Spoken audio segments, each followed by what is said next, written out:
Hey, today on HCD, I'm going to give myself a champagne headache. 5.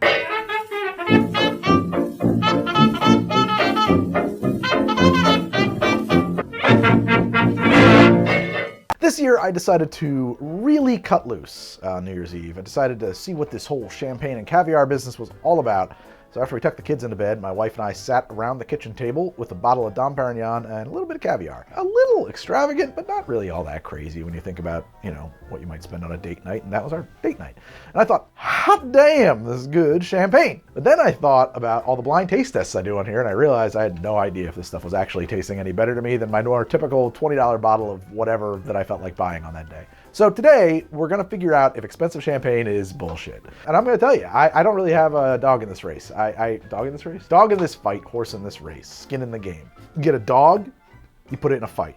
You have a horse, you put it in a race. You got some skin, you put it in the game. So Meredith and I kicked around how we would handle this episode. Ultimately, we settled on a bracket format, March Madness style. In each heat, I'll be given 2 glasses of bubbly. While I will know who is in the heat, I'm not going to know which is in which glass, so it will be blind, right? That's kind of the whole idea. This is going to be a single elimination, winner takes all, losers die, Champagne Thunderdome. We've populated this bracket such that the most expensive champagne will face off against the least. Almost all of these are actual champagnes from actually France. I really tried to cover the gamut here, from Cooks and Moet up to Dom Perignon and Cristal. The bottles range from under 20 bucks a bottle all the way up to around $300. These are all Brut style, or as near to a Brut as I can be. And Brut, by the way, that just means no sugar added to it. But in practice, it means it's like, I think it's like 14 to 20 grams of sugar per something or like that. They're not all Méthode Champagné. Some of them, at least one of them is a Charmat. That means that the second fermentation happens in a big vat, and then probably they punch a bunch of CO2 into it like you're carbonating soda. Le burp. If you're wondering what champagne is from like a technical standpoint, I mean, it's not really the focus of this episode, but we'll do it quick. Champagne is bubble wine from the Champagne Valley in France. There's a few grape varieties, and most champagnes are a blend of those grapes. Some champagnes are made using like a single grape. I think a Blanc de Blancs is just Chardonnay. Champagne has to be made using the Méthode Champagné, which has a first fermentation in a vat, after which the wine is bottled and new yeast is added into each bottle, where a secondary fermentation happens in the bottle. Since the bottle is sealed and no gas can escape, this results in carbonation. There is definitely more details to it than all of that, but for Champagne Thunderdome, that's really all you need to know. Well, I'm gonna be back in a second. Meredith's gonna do this pour. Do I turn around? I'll just be like, pour the champagne.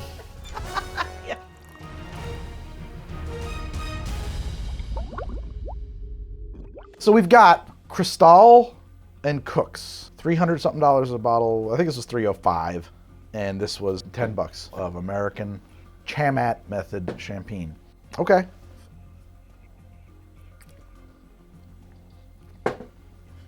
It's a little sweet. It is a little sweet. That's probably why it tastes like apples. All right, let's try this.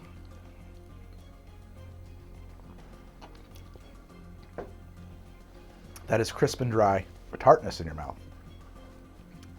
It does leave like a lemony kind of coating of the mouth. This is like an existential question. I haven't had to ask myself this.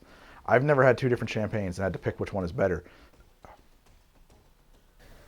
I don't even know if I like champagne. I think I like this one better. Round 1 goes to Cristal.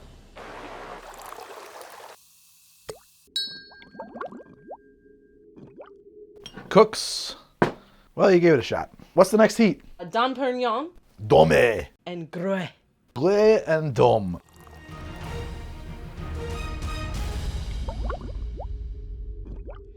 I mean, Dom Perignon is like, it's Dom Perignon. It's like real shit. And then the Gruet is Méthode Champagné American Sparkling Brut. So between the two, this one is darker in, more amber in color, and this one is a little bit more clear. Okay, yeah, I mean, I get like a champagne-y nose here. I get like the crisp apple kind of nose. I get no nose at all. Nothing. No odor whatsoever on this one. No, nothing. Yeah, I've got the COVID. That would make this very hard. Everything tastes the same. I don't know. They're so similar. Greg had tested positive for COVID 48 hours later.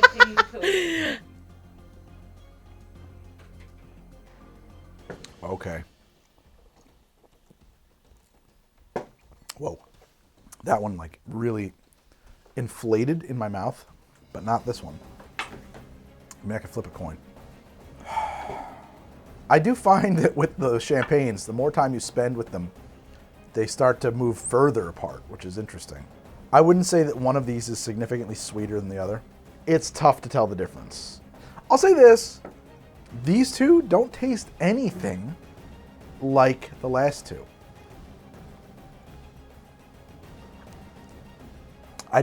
This one though does do something crazy, where the bubbles just like erupt in my mouth. This is a little bit more tart, some salty notes in it. Oh, I'm gonna be so fucking hungover tomorrow too. I don't know if you guys know this. I'm really suffering for you guys here today because champagne gives me a headache basically like clockwork.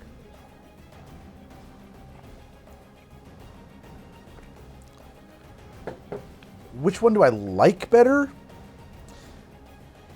It is probably this one, but it's, I gotta say, it's not immediate. I find I have to spend some time with it. Maybe it's a feature of the fact that the champagne has to breathe, like wine. I don't know. Maybe that's it. Interesting. This is the one. That is the Dom. The Dom Pérignon advances to the next round in the Champagne Thunderdome.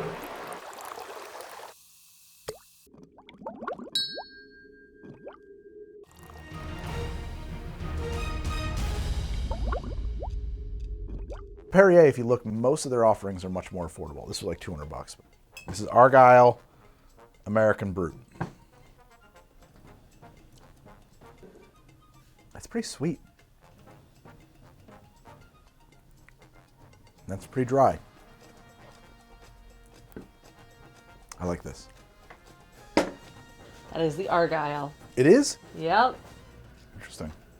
Sorry, Perrier. $200 bottle of wine just got beat by Argyle 2016. Good for you, Argyle.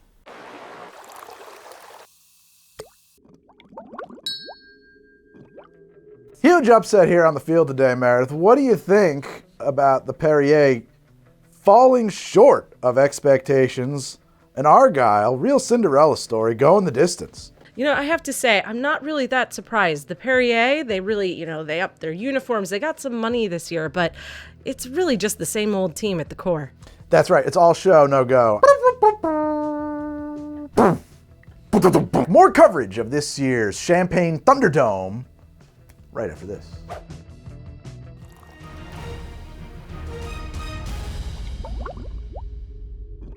We got here Moet Chandon and Veuve Clicquot. You can get this in like the mid-tier range, generally $50-$60. And then the same Moet is like not the bottom of the barrel at all, but like respectable, affordable. Both are truly champagnes from the Champagne Valley. Chocolatey. Weirdly kind of sweet, actually. I mean, they taste identical. Okay, here we go. This guy on the left. It's a little heavy. Not really crisp, not super light. Kind of a little weighty. Velvety and sweet. I don't like either one. My opinions on what I like about champagne are changing over the course of this thing because I've never really had cause to sit down and think about, ooh, what do I like or don't like in this champagne? I think I see why tastes have shifted towards the drier champagne. It's because you can drink more of it. At this point, I would much prefer like the crisper, lighter, airier champagnes that are just like, I don't know though. I'm going back and forth. Maybe that's starting to taste a little thick, a little heavy. I might be switching my answer up. Hold on a second. I am. I like this one better. This is my winner. What did I pick, Mare? You picked Veuve. I picked the Veuve. The Veuve Clicquot.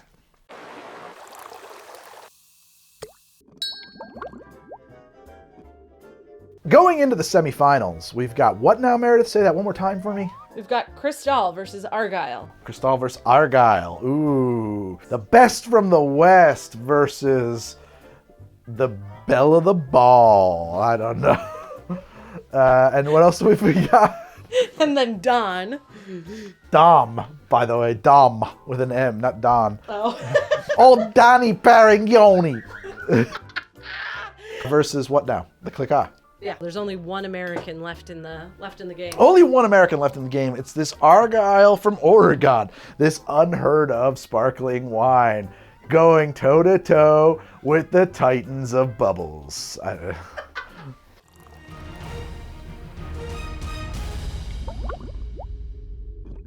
Here we are in our first semifinal matchup. Cristal versus Argyle. Wait, I'm sorry, Argyle from Oregon, not Argyle. Argyle from Oregon. Cristal from France.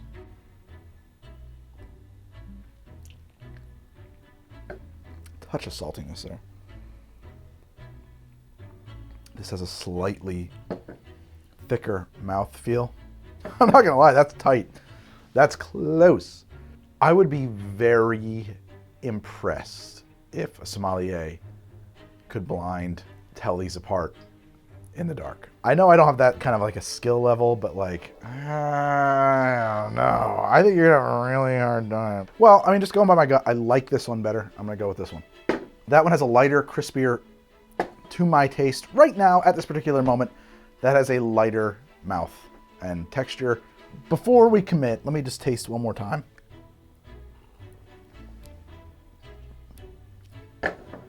Hang up. There's a bunch of different like things that can happen to this stuff as it enters your mouth. If you slurp it off the top and bring in a lot of air with it and it foams up in your mouth, you get a different flavor profile than if you put your lips just below the surface of the liquid and draw it into your mouth airlessly.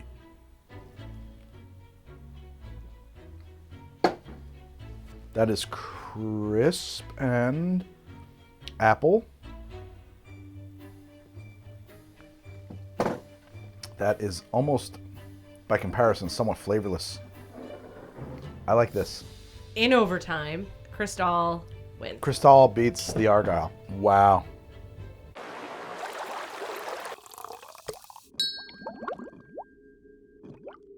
One, the differences between champagnes. Oh, excuse me. Very burpy much. What I have observed is that the differences between champagnes are much more subtle than the differences even between vodka. Poof. Drive me nuts.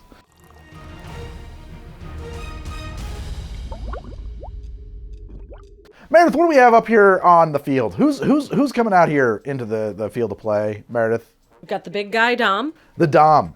And a crowd favorite, Veuve. The Veuve.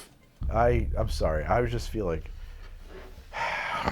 I don't feel good when I drink champagne. It does not make me happy. So let's just get this over with. Here we go. I mean, that didn't taste particularly expensive. All right, my first impression. This one was crisper. I like it a little bit better. It's my first impression. These two don't taste that similar, I'm not gonna lie. This one, much sweeter, if I'm honest. The sweetness may be covering up what like a wine connoisseur would not want to find in their wine. The dosage, the dose is the process of adding things to a wine or champagne or a cognac or anything really. You can dosage your rum to improve upon it after it's been distilled. So sometimes a little bit of sugar. There's like certain enzymes that they'll add to clarify, to remove other substances, things like that. But mostly when people talk about dosage, they're talking about the sugar. I think I know which one I like better, but I haven't decided yet. All right, I have my own picker. I like this one over the other one. That is the Dom. I picked the Dom.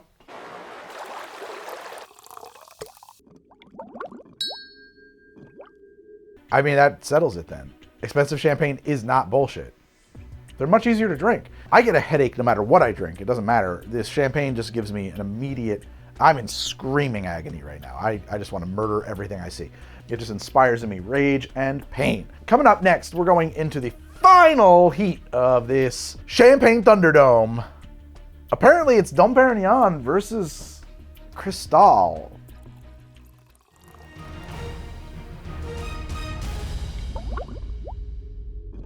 Here we are in our final heat. Cristal versus Dom Pérignon. It's an upset to me because I genuinely expected cheaper stuff to go the distance. I don't know what to say. Here we are. This is the Cristal 2013 and a Dom Pérignon 2010. They are very light in color. They have a slight greenish yellow hue, but it's almost identical. The bubbles on the top here, uniform, small, not supremely pronounced. Of course, this has been open for a while now. The visual differences between these two bottles, non-existent.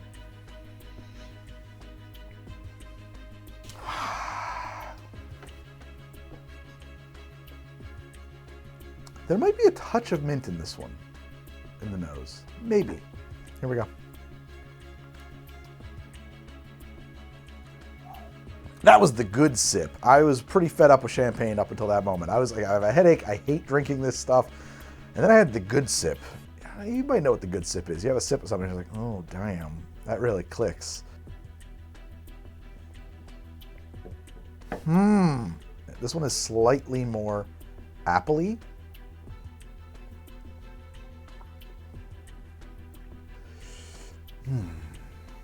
Oh, God, I like them both. I like them both. It's tough. It goes from like sweet apples without being overly sweet, but like apples, to a very lemony finish, like almost like acidic. And when I got that, there was like a lot of frothing of the bubbles on my tongue. I don't strongly prefer either of these. I consider them to be basically interchangeable. If I had to pick, I find this one a little bit easier to drink, softer around the edges, a little bit less tart to my mouth. I'm not in love with the saltiness I picked up on it. I don't hate it. I kind of wish it wasn't there, to be perfectly honest, but it comes from a good place, if that makes any sense. Like the other guys that don't have it, well, they have a lot of sugar instead. I think this is the Dom, and I think this is the Cristal, but I could be wrong. But I prefer the Dom, or whatever's in this glass. If that's not the Dom, I don't know. You prefer the Cristal. I do! You do? Bum, bum, bum, bum. Bum, bum, bum, bum. Ba-da-na-na-ba-ba-ba-bum,